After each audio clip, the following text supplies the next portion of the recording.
En la penumbra de la historia, a veces los futuros más oscuros nacen en los lugares más inesperados. Desde un pequeño y anónimo pueblo de Georgia, un hombre de orígenes modestos ascendería hasta la cima de una de las naciones más formidables del mundo. Su gobierno se cimentó sobre un control férreo, donde la hambruna se convirtió en un arma y las prisiones masivas silenciaron sin piedad cualquier atisbo de oposición. Pero tras décadas de un terror implacable, incluso su poder, que parecía absoluto, comenzó a desvanecerse. El final de su dominio llegaría con su muerte en el año 1953. Fue un final solitario para el hombre que había controlado el destino de millones. Un silencio que llegaba tras un reinado que había alterado el curso de la historia para siempre. En el corazón del decadente imperio ruso, en la pequeña ciudad georgiana de Gori, el 18 de diciembre de 1878, nació un niño destinado a un futuro de violencia y pobreza. Su nombre era Iosif Vissarionovich Zugashvili, y su infancia estuvo marcada por la sombra de un padre zapatero y alcohólico, cuyos puños a menudo caían sobre él y su madre. En medio de esa inestabilidad, su devota madre depositó sus esperanzas en la iglesia, enviándolo a una escuela parroquial con el sueño de que algún día se convirtiera en sacerdote. Sin embargo, el joven Iosif encontró su verdadera fe no en los textos sagrados, sino en los panfletos prohibidos de Karl Marx. Su creciente fervor revolucionario culminó con su expulsión del Seminario Teológico de Tiflis en 1899, un acto que selló su destino. Aquella puerta cerrada no fue un final, sino el umbral hacia una vida dedicada a la conspiración y la política clandestina. Desde allí, se sumergió en las turbulentas aguas del Partido Obrero Socialdemócrata de Rusia, alineándose con la facción bolchevique de Vladimir Lenin.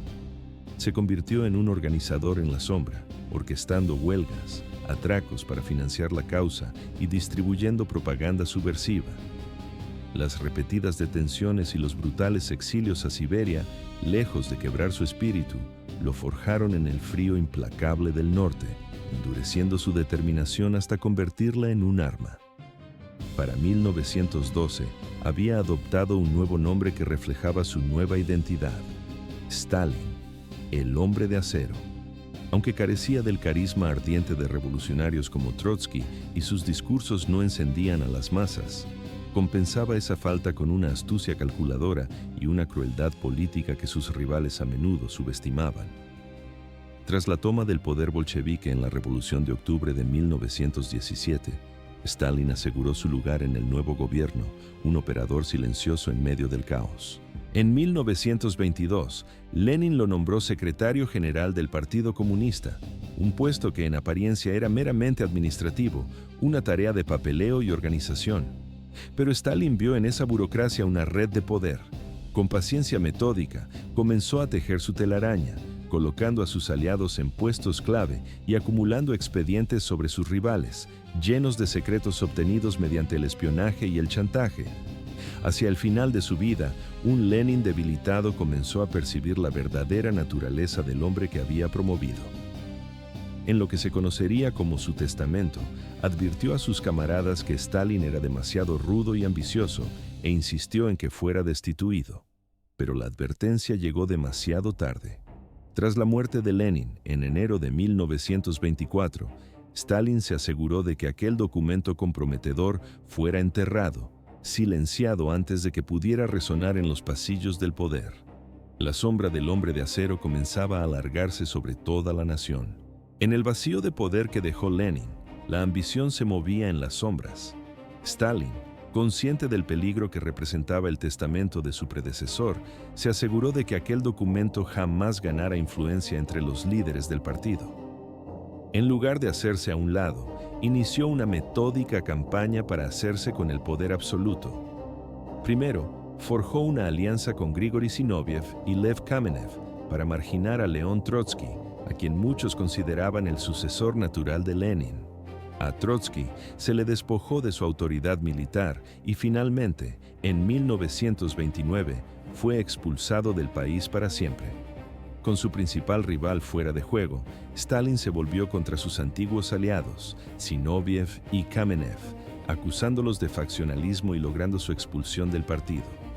Poco a poco, eliminó a casi todos sus adversarios políticos, recurriendo a cargos inventados, humillaciones públicas y ejecuciones secretas.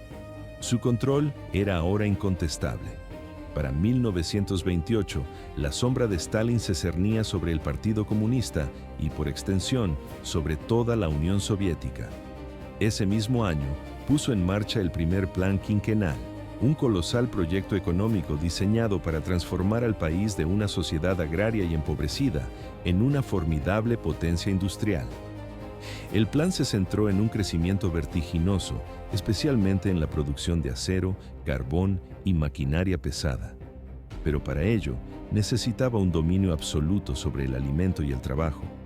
Su atención se desvió entonces hacia la agricultura, y con ello, el destino de millones de personas quedó sellado. Obligó a los campesinos de toda la Unión Soviética a renunciar a sus tierras privadas, su ganado y sus herramientas. Eran pequeños agricultores, conocidos como kulaks, muchos de los cuales habían trabajado la misma tierra durante generaciones. Stalin los etiquetó como codiciosos enemigos del Estado, simplemente porque poseían un poco más que los demás. Afirmó que se interponían en el camino del progreso y usó esa excusa para aplastarlos. Sus tierras fueron confiscadas e integradas en gigantescas granjas colectivas administradas por el gobierno. Este proceso, conocido como colectivización, no era opcional. Cualquiera que se negara era señalado como un traidor. Tan pronto como comenzó la colectivización, el campo estalló en un caos absoluto. Los campesinos preferían sacrificar a sus animales antes que entregarlos. La producción de grano se desplomó, pues la gente ya no tenía motivos para trabajar con esmero una tierra que no les pertenecía. Pero Stalin no lo vio de esa manera. En lugar de corregir sus políticas, culpó a los propios agricultores. Los acusó de acaparar grano y sabotear la economía. En respuesta, ordenó arrestos masivos, ejecuciones y deportaciones. Solo en 1929, más de 100.000 de los llamados kulaks fueron enviados a campos de trabajos forzados.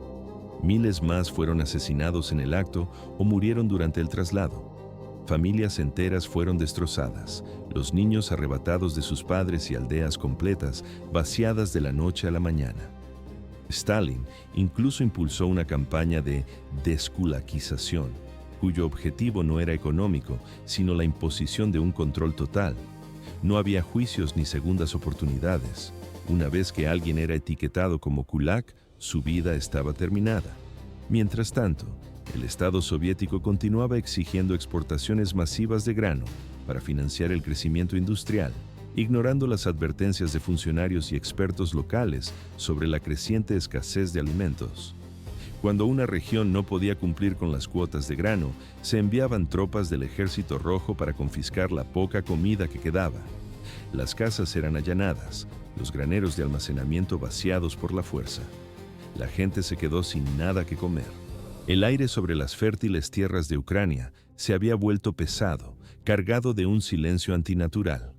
Aquel silencio era el preludio de una catástrofe deliberada. Entre 1932 y 1933, millones de ucranianos morirían de hambre en una hambruna orquestada que la historia recordaría como el Holodomor. Fue uno de los capítulos más oscuros y brutales de la historia soviética, nacido de la agresiva colectivización de Stalin y su implacable deseo de aniquilar cualquier foco de resistencia. Ucrania, con sus vastos campos de tierra negra, no era solo el granero de la región, era el corazón de una identidad cultural orgullosa y arraigada. Muchos de sus campesinos se negaron a someterse a las órdenes de colectivización de Stalin, resistiéndose a entregar su tierra, su grano y su independencia. A los ojos de Stalin, aquella resistencia no era simple desobediencia, sino una rebelión en toda regla, y estaba decidido a aplastarla sin piedad. A finales de 1932, impuso cuotas de grano deliberadamente inalcanzables a las aldeas ucranianas. Cuando una aldea fracasaba, el castigo era inmediato y absoluto. Los ejecutores soviéticos, organizados en brigadas armadas, descendían sobre los pueblos. Iban de casa en casa, derribando puertas, levantando suelos y sondeando paredes en busca de cualquier alimento oculto. Quien fuera sorprendido escondiendo comida se enfrentaba a la ejecución en el acto o a la deportación a un campo de trabajo. Para dar una apariencia de legalidad a esta brutalidad, en agosto de 1932 se introdujo una nueva ley. Bajo esta norma, cualquier persona, fuera niño o adulto, que recogiera la más mínima cantidad de grano de un campo estatal, podía ser condenada a 10 años de prisión o incluso a la muerte. La desesperación del hambre no era una defensa. Robar al Estado era un crimen capital. Con la llegada del invierno, la situación se tornó catastrófica. Las aldeas, ya vacías de alimentos, se llenaron de un silencio sepulcral. Para asegurar que nadie escapara, las fronteras de Ucrania fueron selladas. Se detuvieron los trenes y se bloquearon las carreteras. Stalin incluso se aseguró de que las organizaciones de ayuda extranjeras no pudieran enviar socorro. Ucrania se había convertido en una prisión al aire libre, donde la única sentencia era la muerte por inanición. El número de muertos se disparó. Las estimaciones más conservadoras hablan de al menos 3.900.000 víctimas ucranianas durante el Holodomor. Sin embargo, algunos investigadores creen que la cifra real podría superar los 7 millones. Pueblos enteros se desvanecieron del mapa. Las familias se desmoronaban, una a una, en el interior de sus hogares helados. Los supervivientes relatarían más tarde cómo se vieron forzados a comer hierba, corteza de árbol y cuero hervido para engañar al estómago. En los casos más extremos, especialmente en las aldeas más aisladas, comenzaron a surgir informes de canibalismo. Padres y madres se vieron obligados a tomar decisiones que ningún ser humano debería siquiera contemplar. Y durante todo este tiempo, Stalin lo sabía. Recibía informes regulares desde el campo, era consciente de que millones de personas estaban muriendo, pero se negó a reducir las cuotas de grano. De hecho, aumentó la presión, acusando a los ucranianos hambrientos de ser perezosos, desleales o saboteadores. Mientras los envíos de alimentos llegaban a las ciudades soviéticas y la propaganda proclamaba el éxito del plan, el campo ucraniano estaba siendo borrado de la existencia. En los pasillos del poder soviético, una frágil calma estaba a punto de romperse. La desconfianza era un veneno que se extendía en silencio, esperando una excusa para estallar. Esa excusa llegó en el año 1934. Un disparo resonó en un edificio gubernamental de Leningrado, y Sergei Kirov, un líder carismático del Partido Comunista, yacía muerto. Kirov era inmensamente popular, visto por muchos como una alternativa a Stalin, con quien había mostrado un desacuerdo reciente. Su asesinato, ocurrido en un pasillo apenas vigilado, fue sospechosamente oportuno. Para muchos historiadores, la mano de Stalin estaba detrás, ya fuera ordenando el crimen o simplemente permitiendo que sucediera. Stalin utilizó la muerte de Kirov como el pretexto perfecto para desatar una tormenta. De inmediato, promulgó leyes de emergencia que otorgaban a la policía secreta, la NKVD, un poder casi ilimitado. Podían arrestar sin pruebas y ejecutar sin juicio, borrando cualquier garantía legal que aún quedara. Así comenzaba la Gran Purga, conocida también como el Gran Terror. Lo que empezó como un goteo silencioso de detenciones, para 1936 se había convertido en una de las represiones políticas más violentas de la historia moderna. Entre 1936 y 1938, más de 1,5 millones de personas fueron arrestadas. El terror llegaba con el sonido de botas en la escalera y un golpe seco en la puerta en mitad de la noche. Un chiste sobre Stalin o llegar tarde a una reunión podían ser motivos suficientes para desaparecer. Una vez detenidos, eran arrastrados a salas de interrogatorio donde los investigadores los sometían a palizas, privación de sueño y torturas psicológicas hasta quebrar su voluntad y obligarlos a firmar confesiones de crímenes que nunca habían cometido. Los juicios que siguieron eran una farsa macabra, un teatro del absurdo conocido como los juicios espectáculo. Todo estaba guionizado. Jueces, fiscales e incluso los acusados interpretaban un papel. Se les obligaba a declararse traidores, espías y enemigos del pueblo bajo la amenaza de que sus familias sufrirían las consecuencias. A muchos se les prometía clemencia, pero una vez obtenida la confesión, La sentencia ya estaba escrita. Solo en 1937, cerca de 400.000 personas fueron ejecutadas. Los hijos de los arrestados eran marcados como descendientes de enemigos y confinados en orfanatos especiales o enviados directamente a campos de trabajo. La paranoia de Stalin era insaciable. Pronto se volvió contra el propio Ejército Rojo, uno de los más formidables del mundo. Ordenó el arresto y la ejecución de sus comandantes más brillantes, incluido el mariscal Mikhail Tushachevsky, una leyenda militar. En cuestión de meses, cerca de la mitad de toda la oficialidad del ejército fue ejecutada o encarcelada. El ejército soviético quedó así descabezado y desorganizado, una debilidad que el mundo, a las puertas de una nueva guerra, no tardaría en poner a prueba. El eco de los disparos se desvanecía, pero el terror adoptaba una nueva forma, más silenciosa y helada, una que se prolongaría durante décadas. Para finales de 1938, la NKVD había silenciado a unas 700.000 almas, pero para millones más, el final no fue tan rápido. Su destino era un laberinto de campos de trabajos forzados, un sistema conocido simplemente como el Gulag, donde muchos desaparecerían sin dejar rastro. Su nombre oficial, Glavno-Upravlenie Lagery, o Administración Principal de Campos, ocultaba una realidad monstruosa.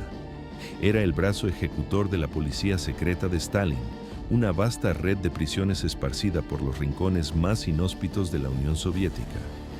Desde las estepas heladas de Siberia hasta el Ártico y el lejano Oriente, el Gulag se convirtió en el instrumento predilecto de Stalin para purgar a cualquiera que considerara una amenaza. Hacia 1939, sus barracones ya albergaban a más de 1.300.000 personas. A lo largo del reinado de Stalin, se estima que más de 18 millones de hombres, mujeres e incluso niños atravesaron sus puertas. No eran criminales comunes, eran maestros, ingenieros, campesinos y estudiantes, arrancados de sus vidas por una simple acusación. La vida en el interior era un ciclo de sufrimiento inimaginable. Los prisioneros eran sometidos a trabajos agotadores, minería, tala de árboles o la construcción de vías férreas con herramientas rudimentarias. Jornadas de 12 a 16 horas diarias se convertían en una tortura lenta, alimentada por raciones de comida que apenas sostenían la vida. No cumplir con la cuota de trabajo significaba una reducción aún mayor del alimento, empujando a los cuerpos al límite de su resistencia. Y el hambre era solo uno de sus enemigos. La atención médica era prácticamente inexistente y los castigos públicos servían para aterrorizar a los demás hasta el silencio. Pero el enemigo más implacable era el propio clima. En campos como Kolyma o Vorkuta, el invierno traía temperaturas que caían por debajo de los 50 grados bajo cero. La congelación era una herida cotidiana y quedarse dormido a la intemperie era una sentencia de muerte segura. La región de Kolyma se ganó un apodo siniestro, la tierra del oro y la muerte. Allí, los prisioneros extraían oro para el Estado en condiciones que apenas permitían la supervivencia. En algunos años, la tasa de mortalidad alcanzó un 30%, lo que significaba que casi 1 de cada 3 prisioneros moría. Solo en los primeros 5 años, se cree que más de 130.000 personas perecieron en esa gélida desolación. El sistema no distinguía géneros ni edades. Las mujeres y los niños también sufrían tras las alambradas, donde el abuso sexual por parte de guardias o prisioneros era una amenaza constante. Las embarazadas daban a luz en la miseria de los barracones y muchos de sus bebés morían al poco tiempo. Familias enteras fueron destrozadas, a menudo con mujeres arrestadas simplemente por ser las esposas de hombres etiquetados como enemigos del pueblo. En el tenso verano de 1939, mientras el mundo contenía la respiración, se trazaron en secreto las líneas que redibujarían el mapa de Europa. En agosto, justo antes de que estallara la Segunda Guerra Mundial, Stalin firmó un acuerdo clandestino con Adolf Hitler, el Pacto Molotov-Ribbentrop. Para el público, era un simple tratado de no agresión entre la Alemania nazi y la Unión Soviética, pero su verdadero veneno residía en un protocolo secreto. Esa sección oculta detallaba cómo ambos dictadores se repartirían Europa Oriental. Stalin ganaba tiempo para fortalecer el poderío soviético, Hitler, la libertad para invadir el oeste sin temor a un frente oriental. Poco más de una semana después de la firma, el 1 de septiembre, Hitler invadió Polonia, encendiendo la mecha de la guerra. 17 días más tarde, Stalin atacó desde el este, afirmando que su único propósito era proteger a ucranianos y bielorrusos. En realidad, era un movimiento fríamente calculado para reclamar la porción de Polonia que le correspondía según lo acordado. Las tropas de Stalin no tardaron en controlar el este de Polonia y poco después, su sombra se cernió sobre los estados bálticos. Letonia, Lituania y Estonia, naciones hasta entonces independientes, fueron anexionadas por la fuerza en 1940, tras elecciones fraudulentas y la imposición de gobiernos títere. Pero una de las consecuencias más siniestras de esta invasión aún estaba por revelarse. En la primavera de 1940, la NKVD ejecutó a más de 22,000 oficiales, policías, médicos y profesores polacos, la élite intelectual y militar del país. El objetivo era aniquilar cualquier semilla de resistencia futura. Sus cuerpos fueron arrojados a fosas comunes en lugares como el bosque de Katyn, y durante décadas, el gobierno soviético culparía a los nazis de la masacre. La verdad no sería admitida por Moscú hasta 1990. Tras la ocupación, Stalin desató una masiva campaña de deportaciones forzadas. Entre 1939 y 1941, más de 1,5 millones de personas fueron arrancadas de sus hogares en plena noche y subidas a trenes con destino al este. No se trataba solo de activistas o militares, familias enteras eran el objetivo. Muchos fueron arrestados bajo el vago crimen de ser socialmente peligrosos, incluso sin haber tenido jamás actividad política alguna. Las condiciones en aquellos trenes eran una pesadilla. Hacinados en vagones de ganado sin comida, sin agua y sin la más mínima higiene, el viaje podía durar semanas. Cientos de personas morían en el trayecto por asfixia, hambre o frío. Los bebés y los ancianos, a menudo, no sobrevivían a la travesía. Cuando las puertas de los vagones finalmente se abrían, los supervivientes no encontraban un nuevo hogar. Ante ellos se extendían las tierras yermas de Siberia, Kazajistán o el norte ártico. Allí solo les esperaba el desamparo y el trabajo forzado. En el verano de 1941, una calma tensa se cernía sobre la Unión Soviética. Pero esa calma se hizo añicos el 22 de junio. Fue el día en que Hitler traicionó su pacto y desató la Operación Barbarroja, una invasión sorpresa a una escala sin precedentes que haría añicos los sueños de Stalin. Stalin, aferrado a la creencia de que Hitler respetaría su acuerdo, había desoído múltiples advertencias, tanto de la inteligencia británica como de sus propios espías. Cuando el ataque finalmente llegó, el ejército soviético, completamente desprevenido, se desmoronó. Mientras las divisiones alemanas avanzaban sin piedad, Stalin se sumió en un silencio sepulcral durante días, sin dirigirse a la nación hasta el 3 de julio. Cuando finalmente rompió su silencio, sus directrices fueron de una brutalidad absoluta. A medida que el ejército rojo retrocedía, Stalin impuso la política de tierra quemada, destruir todo lo que tuviera valor: puentes, vías férreas, fábricas y alimentos. Todo debía ser reducido a cenizas para que el invasor no pudiera aprovecharlo. Pueblos enteros fueron incendiados y millones de civiles soviéticos se encontraron sin nada, abandonados a su suerte, sin hogar, sin comida y sin medios para sobrevivir al invierno que se avecinaba. Su sufrimiento se convirtió en un arma de guerra más. La crueldad de Stalin no se limitaba a la estrategia, se extendía a la disciplina de sus propias tropas. Su infame Orden número 227, emitida en julio de 1942, prohibía la retirada sin permiso bajo pena de muerte. La orden creó destacamentos de bloqueo, tropas soviéticas posicionadas detrás de las líneas del frente con la única misión de disparar a cualquier soldado que intentara retroceder.